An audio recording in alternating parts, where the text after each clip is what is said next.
Hi, everyone. Welcome to this Xoogler community meetup featuring Lexi Reese. I had a brief moment in time to work with Lexi in her amazing career in Google New York when she was there. She probably talk a bit about her time in New York as well as Mountain View.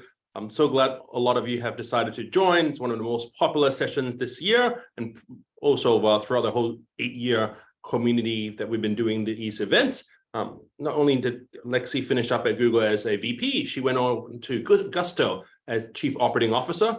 She's now an executive in residence at General Catalyst and also teaches a couple of programs and courses in Harvard Business School where she graduated. I'm so glad she'll be discussing this talk with us today, and I want to turn it over to her to start sharing with us. And thank you, everyone, and feel free to start using the chat to ask any questions you may have throughout the session today. Thank you, Lexi. Yeah, thank you so much, Chris. And I just want to thank Chris. I feel like I don't know exactly the origin story of Xoogler Network, but I feel like it was 100% you. And you just had a glimmer in your eye of there's all these amazing people that we interact with at Google. And as one person said, it kind of became the university of the internet. But we had no one who was connecting us after our Google Lives, and you and your team have single-handedly done that. And I know it's not just brought some, meaningful reconnections for many people. They've found jobs, they've found boyfriends and girlfriends, they've found friends, they've found just a pathway to a different place. So thank you so much, Chris. Snaps. And thank you to everybody. Jackie Bona has just arrived. Anybody who's been on my team, I'm gonna just like call on you mercilessly. Hi, Jackie. Hi, good to see you. Okay, let's make this interactive. And I just tend to think that people in this size get comfortable once they have materials to react to. But then please just let it rip in chat, or just tell me go faster or go slower if I'm going a direction or a speed that you don't like. So the code of scaling high performance, of being a high performer, I think it comes down to 4 words: curiosity, community, commitment, and clarity. These have always been important. I think they're more important than ever. They're not just work skills, they're life skills. And I want to share why it's such an honor to be talking to such brilliant people like all of you about this, a topic that I care about so deeply. So just a little bit about me, even though I know some of you. I always ask people in interviews, if your life were a book, what would it be called? And what are the main chapters? I'm still working on what would the book be called? But I'd say chapter 1 is Sears braces. I was raised in a very middle-class family. My dad was the primary breadwinner. My mom was not working until my dad lost his job to automation in the 1980s, when middle management was kind of getting completely demolished and machines were taking over. My mom went back to work for the first time in any outside volunteer capacity in her late 30s with no college degree. And she's gone on to have this wickedly successful career. And my dad has been kind of struggling to find meaning and purpose ever since. For me, that was my first understanding of jobs are way more than paychecks. Jobs are about people's dignity. Jobs are about how people keep their families together. My mom saved everything she had and put me into great schools, which set me up for great jobs. So second chapter was education, mostly private schools, some public schools. After UVA, I did documentary film, doing a film called Casita about adolescent prostitutes living in Nicaragua. I found I was much better as an advocate for the girls and raising money for the film than I was a filmmaker. And I went into something called microfinance, giving loans to people living in poverty to start their own business. I found in that career move, going into microfinance, how much when you infuse capital into people's communities, when people haven't had that capital, opportunity is not universally distributed, but potential is. So small loans given to people living in poverty to start their own businesses had such a ripple effect on, for example, the mothers of the young girls who had gone to Managua to prostitute themselves, because even at the ages my girls are, which is the ages of the girls I was filming, these 10 and 13 and 15-year-old girls knew that their moms needed help to feed the number of kids they had.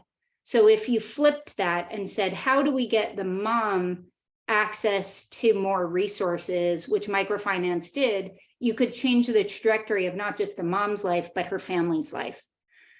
I had a great mentor who said, go get some hard skills. I went to Harvard Business School, and then my private sector career began with American Express, Google, 6 years at a startup called Gusto, which does HR for small and medium businesses. And I'd say I was learning the language of business as an act of civil rights, if led courageously, as a method of movement building, if you think of it that way. And now I'm in the chapter which I call love, which is integrating all of this. I've studied for the last year the role of labor markets in unlocking opportunities for everyone to do their best work. And I'm studying it because I think we're at this really interesting inflection point, which I'll talk about in a second, where labor has the opportunity to lift people out of poverty, economic, time, and emotional, rather than keeping them in it. So when you're hearing from me, these are the chapters from which I'll be drawing, and happy to talk about any of those. Any questions as I move into the next zone? Okay, good. Nailed it. So if you interview with me, you'll know what I'll ask you.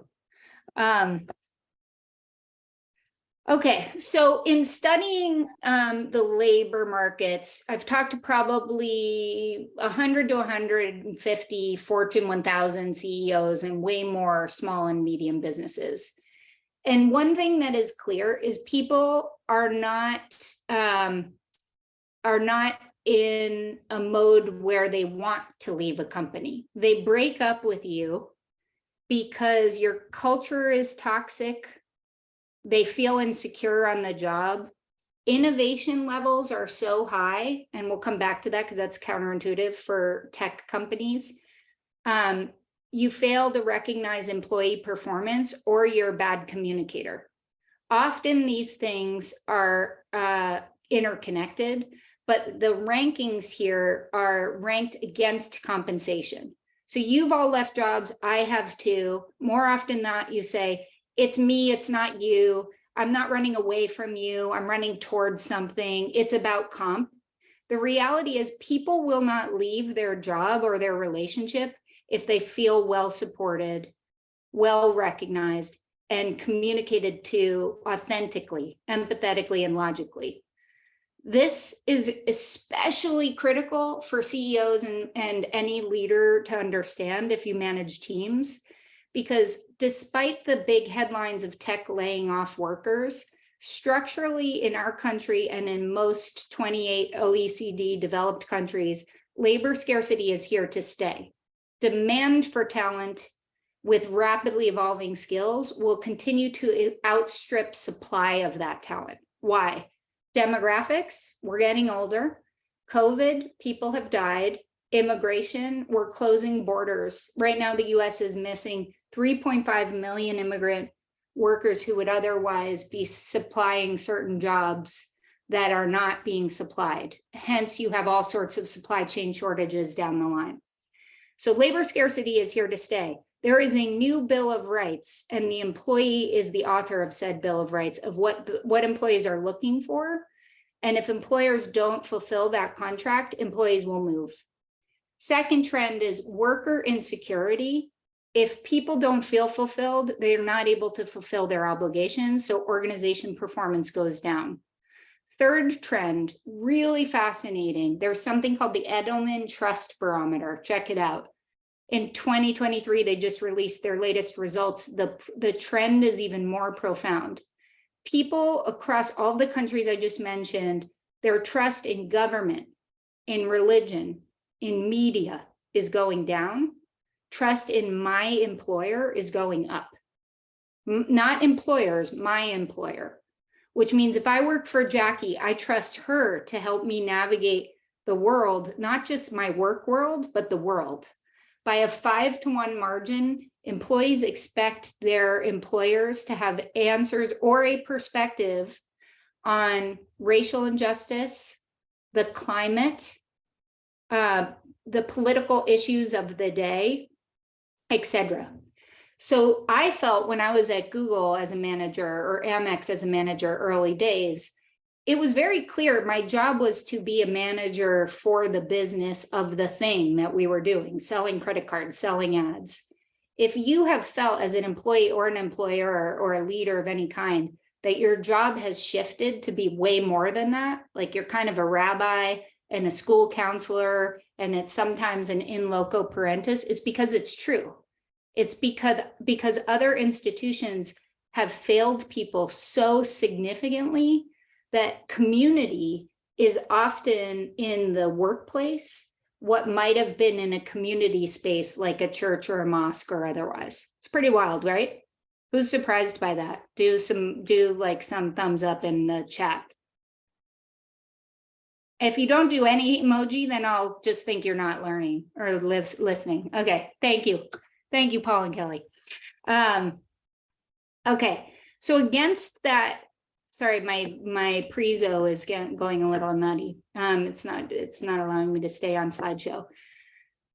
The very simple advice that I have to CEOs and leaders is you often will say the words invest in people as assets, but literally you don't, because people are not an asset in your financial statements, they're an expense. So I'm right now working on a movement to get the general administrative expense of human beings in a business accounting sense broken out by how much does a business spend on recruiting, on development, and on benefits for the human beings who work for them, and then have a portion of that spend capitalized as a true asset. What you will then be able to do is incentivize. We have an R&D tax credit. We should have a human capital tax credit where you are benefited as a business if you're truly investing in a representative and inclusive workforce, and you're penalized if you're not. What would that look like in real terms? What it would look like is we build organizations around humans, because folks will say, well, think about your product, then think about your people, and then think about your profits. I would flip it. You don't have a product if you don't have people. Because people are scarce, you employer or you leader of any one team need to think about what are the pathways on the left-hand side here to and through high quality jobs right here. High quality jobs that are not a one size fits all experience, but that have elevated caregiving considerations, whether it's childcare or elder care or housing. You have different levels of benefits personalized for employees based on where they are in their life cycle. And you tie this together with a platform that for anybody who has worked in advertising, which is all of you, you will understand intuitively. We never invest or recommend that leaders invest in customer acquisition if they don't know the lifetime value of the customer. You don't invest in retention if you don't know the cohort retention rate. We should be able to, and you can economically tie your investments in people to what are you doing that's actually getting more motivated, engaged, and capable employees. And when you have more motivated, engaged, capable employees, it stands to reason you get satisfied, happy, and loyal customers. But let's do the math to show more businesses that once you do those two things, you get better business results. And I would venture to guess, if I were to ask anybody on this Zoom, again, if I pick on Jackie, Paul, Kelly, Richard, or Chris, it's because I see you in my Zoom window. I don't see anybody else. But if you just think about the teams that you've been on, led, or observed that are in flow, where you're just like, wow, that team is untouchable, is because intuitively, the leader and the people on that team are doing this. They're really careful and thoughtful about who's coming in and how people are developed. They're really thoughtful about the experiences people have on the job. And therefore, folks are engaged and they're doing amazing things with customers. They're building great products. They're selling better. They're servicing at lower margins. So the idea is, how do we get this working? And this is what I'm spending a lot of my life on, is how do you actually say, let's invest in people and the planet, I happen to believe in, and you will get better profits. And I think that piece is something that's really resonating with leaders, especially now, because in the past, you might have said, well, there's more employees than there are jobs. So I can afford, frankly, to not be as thoughtful about how I bring people in, growing my employee base, and how long I keep people. But now we don't have that. In a labor scarce environment, we have to be way more thoughtful about what generates this love and loyalty. So our employees, who effectively are volunteers and have the choice to go many places, choose to stay with us. Is this making sense so far? Cool. Okay. This maybe for the crowd that's here, I don't need to say this, but for some, it's somewhat eye-opening. There's a new majority forming. And so if you are not skilled at getting racially and ethnic groups of people who are younger, who are former military, who are from rural environments, that's where the talent is, that right now no one is sourcing well. And so you are missing a competitive edge if you're not building a team at every level that represents where the new majority lives. And so when people say, oh, like we're diversifying almost as it's an act of philanthropy, I say, no, you're actually correcting an anomaly from the years you've been doing business with people who are largely white cisgender males, which at best are represented to the tune of 30% in the US. And so if your board and your leadership teams are more than 70% of that group, you just aren't getting the edge that you would if you were representing the customers that you serve, which are way, way more different than what you're seeing in your leadership team. So when we were at Google, and then later at Gusto, this played out, and I now teach a class on inclusion at Harvard Business School. We have studied what makes a high-performing team. A high-performing team, 5 things: psychological safety. This is not the same as as safe spaces. In fact, quite the opposite. Psychological safety to me is all team members from all different backgrounds, race, gender, and its intersections feel free to take risks with each other. Hi, sweetie. Yes.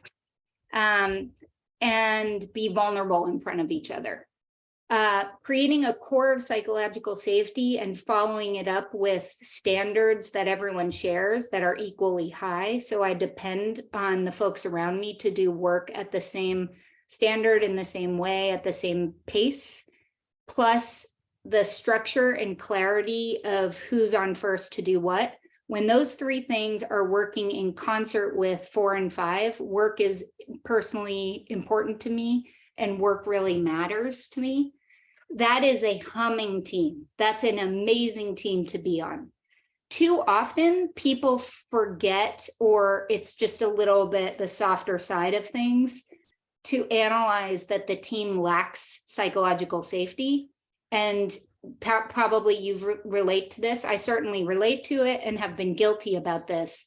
If I just do another org chart and offsites, I'll just structure this a little differently, and then everybody will be clear, and then everybody will feel better. When in fact, the real foundational element of psychological safety between and among a team is broken. And so no amount of org charting, off-siting, reorg will make up for this. So we're going to get to what is the core leadership code, but the leadership code kind of comes back to, how do you unlock psychological safety in teams that are different if we say that it's a labor scarce environment, you have got to be comfortable hiring people whose lived experiences are different than your own. And doing this is very hard. The leadership code is about cracking how difficult that is in order to unlock people's ability to feel safe and do the best work of their lives. I want to pause there just to see. I'm going to stop sharing. I'll share again because I have more on this.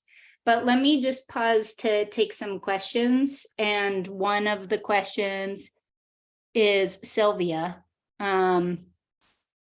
Sylvia, I feel like in my gut I knew that, but have I articulated in that way? Thank you. How to sustain that flow over extended periods of time and not according to the specific leader they work for? That's an awesome question. Can you wave your hand there, Sylvia? Okay. Sylvia, hello. Okay. Let me popcorn a couple other questions because then I can structure the rest according to what people are curious about. I see a hand raised by AA. I was just typing in my question. Hi, my name is Ismail. Okay. So I'll ask my question. Psychological safety is hugely complex. As complex as society is and as complex as bias is, and something that I have personally struggled with throughout my career. Mm-hmm. And now as a leader, with a team to manage, and as a Black woman, Mm-hmm. doing this, I find that the how do I not only represent psychological safety, but make sure that my team comes along on my journey, on their personal journeys. I think it's just different when you're talking to, I'm sorry, I'm going to be very blunt right now, when you're saying to a white male, promote psychological safety in your team versus saying to a Black woman, because I think one of the experiences is creating a team that actually trusts you as a leader, Mm-hmm. right? As an underrepresented leader. And how does that manifest in creating psychological safety for your teams? Yeah. Yeah. Great question. Ashmal, is that how it did? I didn't hear how to say your name. Yeah, it's Asma, ASMA. Okay. Okay. Yeah. All right, great. So there's a group of questions here that I think are good ones, and I'm going to just try to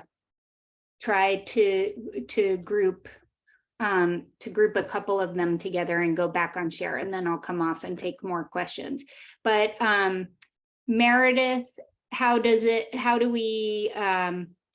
Sylvia on sustaining, Meredith on how to start rebuilding psychological safety if it's missing, Greg, can it be implemented at an org level? And Kelly, can it happen on a team if it's not happening in the organization? Okay, these are all great questions. Let me see if we can cover all of them. Give me a sec. So question, and Asma, I want to get to yours first. So first of all, I think that as a leader, ideally this is done as a leadership from the top of the organization down, but it doesn't need to be. I think you get the ability, the right, and frankly, the responsibility to declare how this will live in your teams. And for me, on any team that I start, I say there are 4 things that are important to me. We could be selling widgets, we could be selling ads, we could be making HR software, we could be making AI. I actually think the what you do is really inconsequential to the how you do it. And this is after 27 years on being in lots of different teams. Like, obviously you have to have a good product market fit, all of that. But teams don't die, wither, or not perform because the what was terrible. More often than not, it's because the how was terrible. So if I'm you guys, especially if I'm a non-majority person speaking to a majority that is used to being in power, and suddenly I'm in power positionally in a different way, I start by saying there are 4 things that are important to me in how we get our work done: curiosity, community, commitment, and clarity. And I'm going to walk through what each of those mean and how they show up. Curiosity is, we are all working in fields that are changing faster than we could possibly keep up with. So my goal, my ask to all of you is not that you know it all, it's that you can grow through it. And I know this sounds cheesy, but just very tactically, because some of you were asking very tactically, I have folks read, in our 4 months of working together, we read the books that I'm about to talk about, or we watch a video, and then we leave a team meeting to talk about it. But Growth Mindset by Carol Dweck, and So You Want to Talk About Race by Ijeoma Olu. Because this helps you get into the mindset of, I want us all to stay curious, bring new ideas. I expect new ideas and new perspectives from all of you. And why? Because this is how we create the feeling that we're safe to take risks and be vulnerable in front of each other. So you're calling it out. Like, I want to build a high-performing team that has these 5 elements. And so let's start with the value of curiosity. Let's read this. Let's talk about it. Similarly, for community, what's important to me is that we create trust where all team members feel safe, welcome, celebrated, and championed. There is a great book called Unleashed by Frances Fry and Ann Morris. That's the book we read on this topic. Commitment, deliver impeccable commitments and results. If you were in Google circa 2007, you're going to laugh, but we read Conscious Business, how to build value through how to build business value through values. And then finally, another Xoogler shout out to Kim Scott, who wrote Radical Candor. In everything that you do, practice the art of being direct, say as few words as possible, with as much care and empathy towards the other person as possible in that quadrant. Great book on that. So Asmal, I think these stating, I aim for the 5 elements of high performance. It starts with us understanding what our values are. Let's talk about them. Let's read about them. And then let's come up with a set of norms that work for you and work for us as we scale. So the opposite of norms is a derailer. Let's write down what our norms of behavior are that will ensure we're living our values. And I'm going to give you a couple for each. I'm going to give you 1 norm for each one of the values. This is about curiosity. So in a fixed mindset, and I'm going to give you an example. We had Gusto runs payroll, the payroll right before Christmas or the winter holiday 2 years ago, payroll did not run. This was disastrous. This was like a company breaking moment. People did not get payroll, 1 million people. And we were trying to figure it out. And it was incredible to go to, there was a bank, very high profile bank involved, 2 of them. And the finger pointing just began, like, whose fault was it? Whose fault was it? Whose fault was it? And you could tell that the cultures of those banks were not growth mindset. Whereas the Gusto team came in and they were like, we'll do the root cause of this later. We just need to get people paid. So we just need to find out, let's reflect on what happened. Let's look for a way forward and let's learn. The personal practice that allows people to get into that mode, because let's face it, we all get pulled into a fixed mindset. You can feel yourself going there almost. The way you pull yourself back and get into a growth mindset is a very simple mindfulness practice, and it's called stop. Stop is take a moment when your cortisol is rising, your blood pressure is hitting, and you're feeling like you're going to do or say something you're not proud of. Take a moment and label the feeling. I am angry. I am sad. I am embarrassed. I am disappointed. It's usually one of those 4 things in a business setting. And then say, what was the trigger?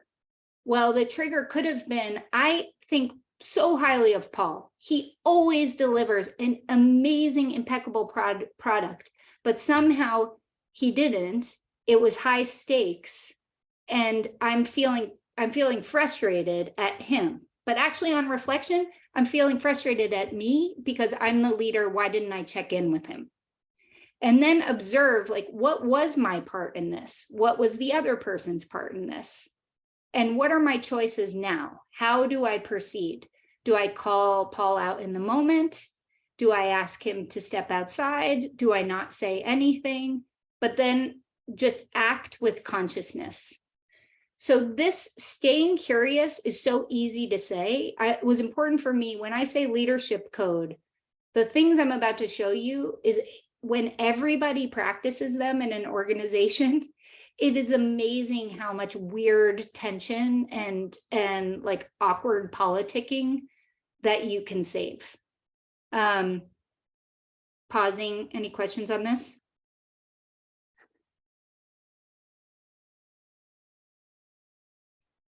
Okay. With respect to globally distributed stuff, I'll just speak to that as I pull the next thing up. This is not, what I'm saying may have some, you may customize it for a non-American audience. There may be language or other books you would choose, but I actually co-teach this inclusion course with people from all over the world. One of them from Nigeria, a guy named Hakeem, says issues of dominance persist everywhere. Issues of cultural imbalance persist everywhere. So while they may manifest differently in the US, it's very racially or gender focused. In another country, it may be religious. The same sort of framework for how do you approach bringing difference into perspective to create psychologically safe environments applies. I think this next one will resonate, Paul, with that. So if you, I'm going to go back here to just build this out. When you think about teams and you have no diversity on that team, let's say we're all white, we're all women, we don't have any wobbles in how we're perceived because we kind of all come from the same background. So from a management perspective, you can apply the golden rule. Treat people as you want to be treated because they're all like you. So that's a homogeneous team. It makes sense. When you bring people of difference into that team, however you define difference, religiously, racially, gender, most leaders make the mistake of saying, hey, I've got a diverse team, I'm winning. Suddenly my team is showing up on scorecards that I'm achieving our diversity goals. But if we take what worked on a homogeneous team from a leadership perspective and use it in diverse teams as well, or I would say for the context of this conversation, if you're a diverse leader or you're a leader people haven't had your background in being led by, and you try to fit into the way others lead, in either direction, everyone's going to start trying to contribute what they think they have in common. And in fact, the research shows that diverse teams led non-inclusively are performing worse than homogeneous teams in the same space and place. So what do you do? What do you do for the person who asked, even if this isn't happening in your company, you can strive to do this on your team or in your business unit or however you define it, wherever your sphere of influence lies. Substitute your instinct for a learned inclusion approach where you're truly inclusive. So these three circles represent three people. The manager who isn't managing for inclusion is managing for this thin slice of overlap. Jackie, Paul, and I are on a team. We come from incredibly different backgrounds. I make it very clear I'm going to treat them as I want to be treated, making no effort to understand where they come from, how they want to be treated. I'm going to get like a decent but not as great team as I could if I spent the time to really deeply understand what makes Paul tick, what makes Jackie tick, What experiences did you have that led you to where you are today? What are you skilled at? What are you motivated by? And I learn how to manage to the circumference of everyone's potential. That is a diverse store of knowledge, fully shared. That's what we're going for. That builds trust. That builds psychological safety. How do you do that? Because it's easier to say than harder to do. Effectively, you say, I have high standards for everyone, and we're going to reach them together. So that's on the y-axis. I'm also deeply devoted to your success, you person who's on the team, either as the person I empower or as a peer. What many people do is you'll fall in love with your team. You become friends with your team. And you start to say, I'm so devoted to you. Paul, I'm not going to give you that feedback that presentation wasn't so great, because you know it wasn't great. We know each other, shorthand, like, I'm not going to give you that feedback because I care so much about you. I'm just going to assume you've got it. We move into this motion of fidelity, which is really icky. But then something happens in the workplace and we're like, oh, we're frustrated or we're tired or what have you. And people often, especially first-time managers, move to severity. Like, I move from not giving anybody feedback to be like, these are my standards, nobody's meeting them, expletive, expletive, expletive. And as a leader, the aim that you have for everybody is justice. Everybody knows what your standards are. Everybody feels you're deeply devoted to them. And if you tend towards the severity bucket, the only way to move to justice is spend time with people. Spend time, spend extra time. Don't distance yourself, spend extra time with people. And if you are in the fidelity bucket, the way to correct for justice is prepare people for the path. Sometimes you take on the burden of, and you do this when you're raising kids too, you try to clear the path for people. No, instead say, here's what to expect. Here's how I expect you to deal with that. Now you go, you're on your path. I'll be here. We're going to spend time together when you encounter obstacles, but I have high standards and we are going to reach them all together. This is what you're shooting for. Does this, or I see some head nods, so maybe you're seeing in your own case what may relate to you. I have a story about this in a basketball sense, but let me pause to see if there's questions and also take a sip of water. Chris, do you want to read the questions? It's hard for me to go back and forth for chat. Sure, happy to. I'll be do you mean to start reading them now, or do you have any specific other things you want to make sure we covered? If there's any relevant to this, I'll take it. Otherwise, we just have 2 more things to get through. Sure, I think this is fairly relevant. This is Jaquel joining us from Switzerland. How can you keep people accountable to the path with empathy, but making it clear the standard isn't being met along that path? Yeah, so I think that, again, every year I will re-emphasize and will spend the first quarter of the year on values. Like, you think that people get them, but the prayer bears repetition. So we will repeat, these are the values that we care about. Let's read or watch something along those values, and let's dedicate a team meeting to each one. And then we usually create some reinforcing recognition. So we have awards and call outs for people who are representing those values. So that's how I keep values alive, is I never stop talking about them. I never, as a leader, stop investing in them. And it's part of both everybody's onboarding into a company or a team, and it's also part of every year, sort of an annual tradition. And then ongoing throughout both how they get performance managed, as well as things we award in sort of more fun ways. As it relates to the what, which I think you may be talking about. So Here's the story I was going to tell, and maybe this will be relating. If you're from California, you may know that the Warriors are our basketball team and everybody loves the Warriors. Like, even if you weren't a basketball fan, you became a Warriors fan. The coach is the coach is Steve Kerr. There's a star player named Steph Curry. There's another player named Draymond Green.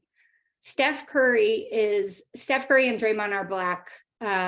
Steve Kerr, the coach, is white. Steve Kerr and Steph Curry actually share a lot in terms of their upbringing. They came from pretty wealthy families. They grew up in nice neighborhoods. Obviously, they're racially different, but socioeconomically and from a class perspective, pretty similar. Draymond Green is from rough side of different neighborhoods, grew up in a rough way, did not have great mentors, comes with sharp elbows, not quite as polite on the court or off. Steph Curry tells a story, and there's an HBS case on this, where he was devoting a ton of time. Sorry, Steve Kerr, the S's confuse me. The coach was spending a disproportionate amount of time with the person who was similar to him, Steph Curry. Draymond Green was becoming increasingly agitated and kind of difficult to deal with. And the way that Steve Kerr handled that was neglecting him, like not paying any attention, thinking this guy wants space, I'm just going to give him space. But in fact, when they finally had this moment where they could reconcile, Draymond effectively said, dude, it seems like you don't care about me at all. Like, you're spending all this time with Steph, coaching him. Arguably, like, I need more coaching. I've been on the team a lot less. So the way that you get to it, for whomever asked the question, is just over communicate what your standards are for everybody. Does everybody at the beginning of a quarter know exactly what they are expected to do, both what and how? And if you had a conversation about how skilled are they for that, and how ready and motivated are they for that? And have you defined as a coach, or how close or far are you going to stay with them on that assignment? That's how you keep high standards up. The next one, with respect to responsibility, also really helps to keep standards up and consistent, and keep high standards leadership that's founded in psychological safety flowing, is all around taking responsibility and starting with clarity of goals. So if you've ever been on a team where you feel like, God, shit just isn't getting done, excuse me, why isn't it getting done? Usually it's because questions don't start with a clear request. And when they start with a clear request, there's only 5 ways to answer the request. Chris asks Lexi, will you speak at a Xoogler event? Yes, no, I'm not sure, but I'll respond by this date. I need clarification of what that actually entails. I can't do that, but I counteroffer, like I could do it in 6 months from now. Those are the only ways. There isn't a let's take it offline. There isn't a maybe let's get back to you. And if you track yourself and you put a team member in your next team meeting in charge of tracking, like it's a commitment tracker, you will be shocked at how many, 1, requests are vague, and 2, commitments are unclear. And I'm telling you, the root of all evil on teams is when this does not get worked out. So if you want to take one easy takeaway, a commitment captain who just tracks this for 2 weeks, you will be amazed at how clear this becomes. Last thing I'll share, and then I'll take it off so I can hear everybody, is something that you may have heard of, which is radical candor. I'm all for the 2x2, just to make it a little bit memorable. X-axis is communicate directly. Y-axis is personally, caring personally. We all want to be in the radical candor bucket. So the thing that destroys teams, in addition to some of the stuff we've talked about, is having tensions build. And tensions build usually because feedback hasn't been given. And the way to give feedback is as quickly as possible after you have it. This is caring deeply about someone and being super clear. And when you're giving that feedback, it's super easy. What was the situation? What did they do? What was the impact it had? And what do you want to see them do going forward? SBIF. If you only do the SBI, if I only say, Jackie, in that meeting, your behavior was pretty disruptive. The impact was people really weren't focused on your message. We didn't get the outcome we wanted. What is Jackie going to feel? Jackie's going to feel judged because that's exactly what I was doing. If I then add in the future, what I'd love is stick to 3 points, 1 slide, make your ask clear. That simple going forward message says, Jackie, I'm in it with you. I'm here for you. I want you to do better next time. People then hear that not as judgment only, but as here is a partner who's going to help me get better. Much better than being obnoxious, calling somebody out in the meeting and impersonally, not saying anything at all, either because you want to fit in or you fear hurting people's feelings. There is so much more to share on the topic of leadership code, but I will leave you and then take questions with, honestly, it has been a joy to sort of study teams because I am really fascinated by what teams end up being in flow and what is happening when they don't. And I know some of these things seem so dead simple, but I actually think sometimes we overcomplicate it. People thrive when they feel welcome, safe, and valued to take risks with each other. You can unlock that in everybody if you follow the values of being deeply curious, focusing on building a trust-based community, being committed to high standards with deep care, and being super clear in what's expected of people in both what they do and how they do it. So I hope that's helpful. Now we can go into questions. This is incredible, Lexi. Thank you for taking the time to share. I want to start with a couple of my own. Can you share how you first started coming up with these methodologies and frameworks? Was it when you were at HBS? Was it through the time you were at Google, Gusto, or taking time in between, or at even a Meta? And the second thing is, when are you going to offer these classes outside the Harvard Business School construct? Oh, well, I'm doing that now, right? Xoogler for life. So when I went to Gusto, so fun fact, I actually boomeranged back to Google in 2011. I left for Facebook and it was my semester abroad. I stayed there for 6 months. And then I came back to Google. I had been in New York with Google and then moved to California for Facebook, and then had my last 4 years at Google in California. And it actually was an entirely different company. Like New York Google at the time and Mountain View Google at the time, they were totally different. I was much closer to product and engineering when I was in Mountain View, which was amazing. But by the time I left, I started at Google, we were 4,000 people, left, we were 50,000 people. As a vice president, I really felt like my job had just become like kind of paper pushing. I know that's harsh, but someone somewhere was doing something, but I was just translating it into slide decks.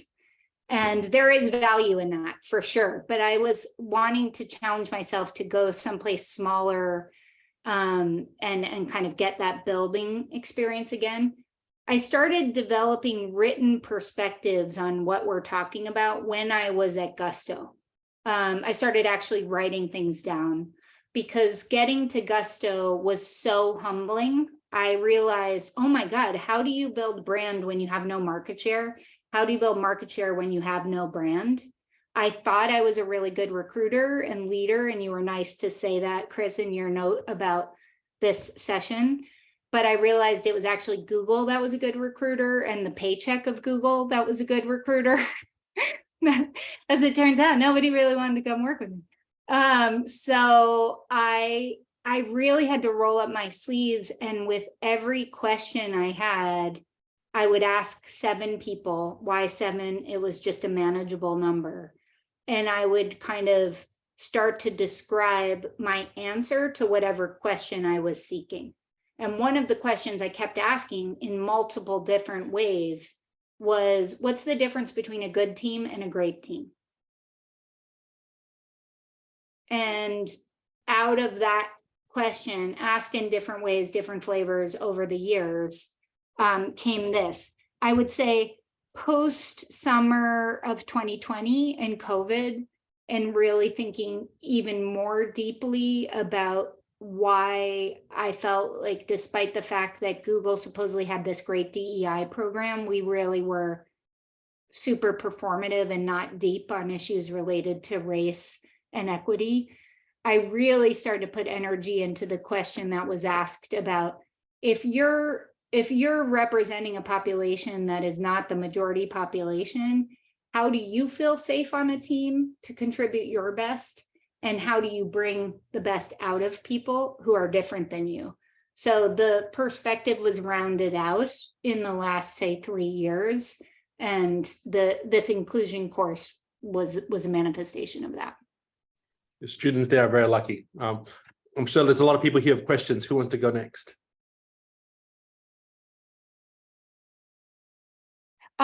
I can just pop, Paul, the global differences,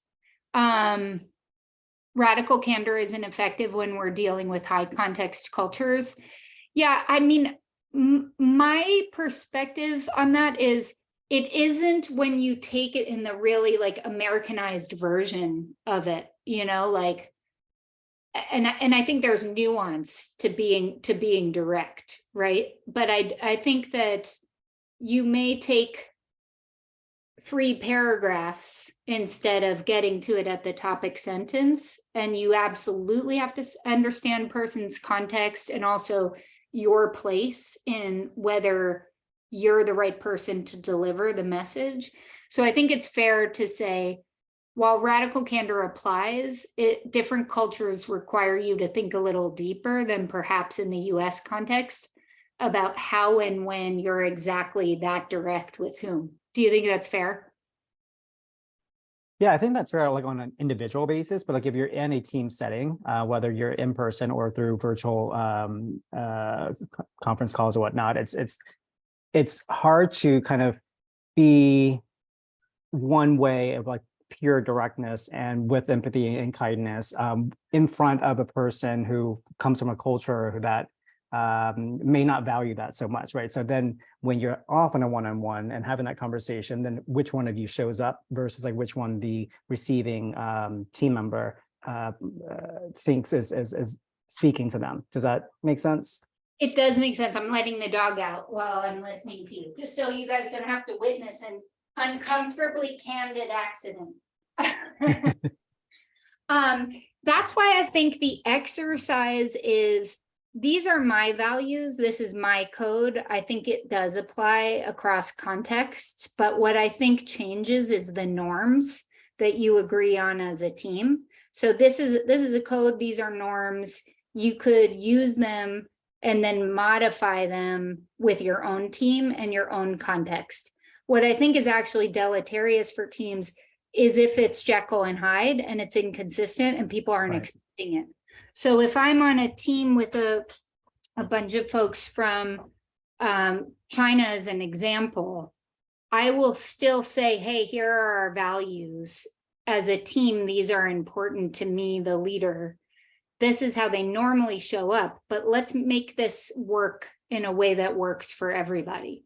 Or else you're really astute here, and I hadn't thought about this, or else I'm inadvertently managing to that homogeneous sliver again, because I'm kind of asking people, just do what I do. I'm radically candid, you be radically candid. Instead of saying, the value to me is being direct and caring. So we're not becoming passive aggressive with one another. We're saying what the thing is directly to the person who could do something about it. But, you know, let's adjust for how it makes sense for our team. Lexi, we've got 2 more questions. Jennifer, do you want to unmute and ask your question?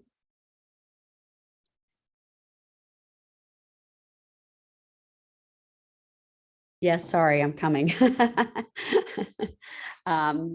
Okay, so Lexi, this is great. Thank you so much. I had a question around, and I'm a chief of staff at a startup that's moving to a scale up. And so we're dealing with fast-paced wins and challenges, but also culture changes as we're growing.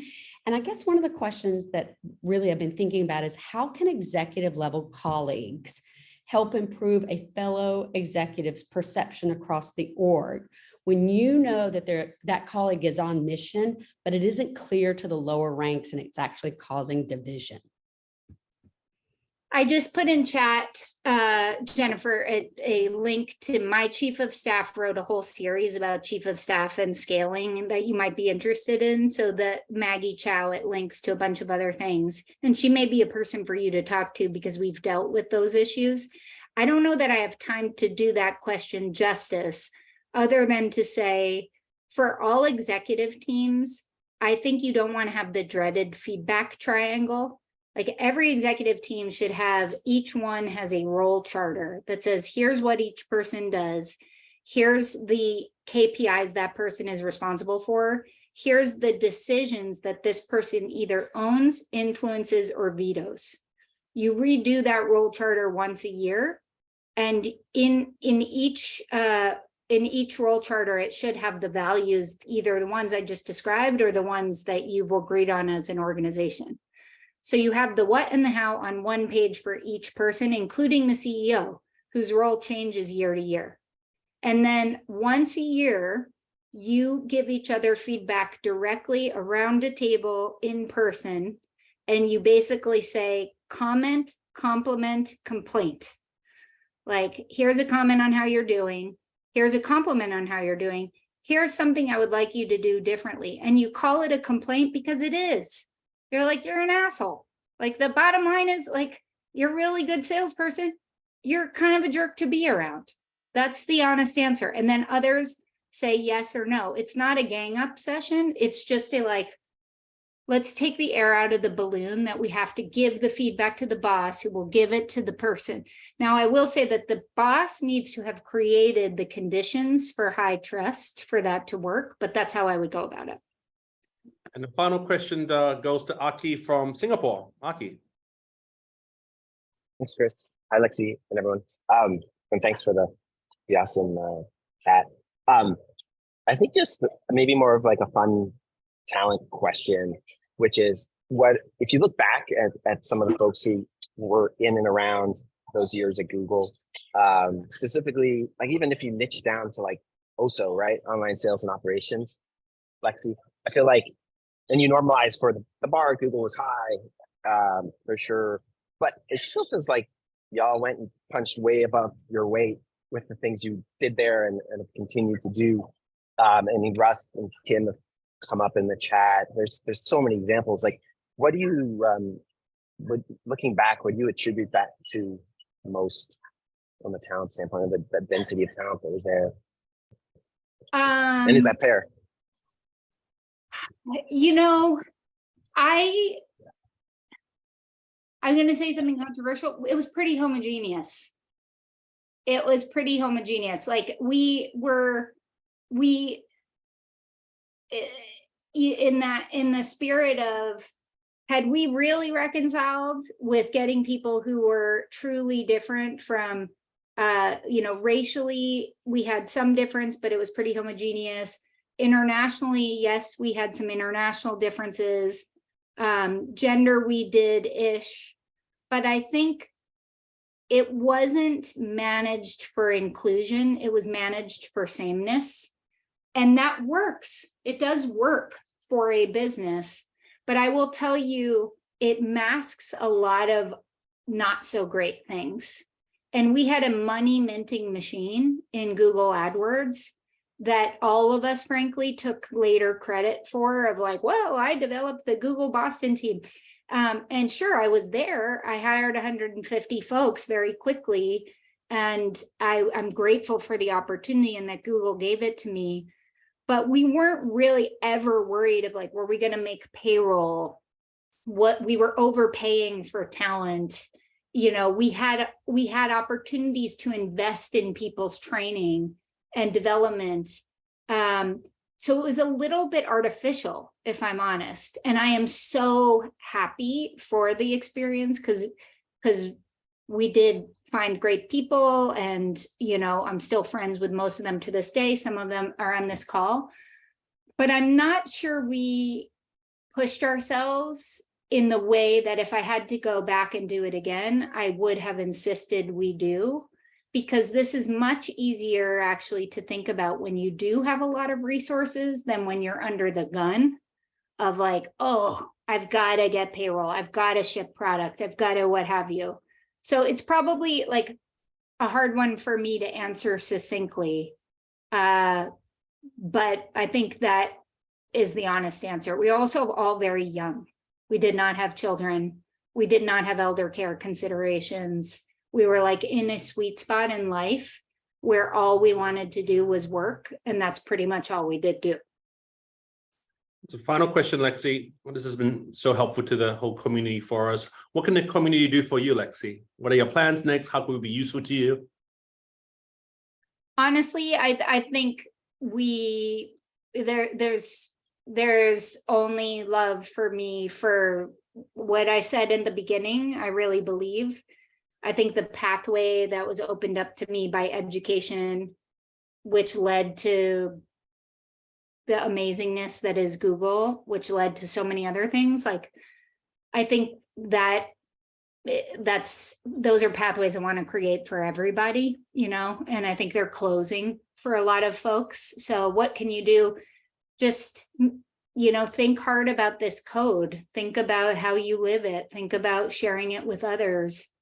Think about how do we help each other if we don't come from the same backgrounds, understand that lived experience and like really work hard to bring it out. So I'd say, be kind, be curious, be bold. That's how you can help. Stay tuned to Xoogler, I should say, Chris, because you're the one who has all the juice. We have 300 more events this year, and I think we need to invite Kim Scott in. Lexi, I'm going to get you to interview her as a fireside chat if you don't mind. I'm going to put you on the spot there right now. On that note, Lexi, thank you again for taking the time out, and appreciate you for educating all of us. And everyone here, thanks for being part of the Xoogler community. Please try to figure out how to help each other during this time. Yeah, and to the people who individual coaching or supporting you on your teams, just hit me up on LinkedIn, or you can find me through Chris, and we can talk about that. I'd love to be helpful if I can. Thank you again. Thanks, Lexi. Thanks, everyone. Okay. All right. See ya. Bye.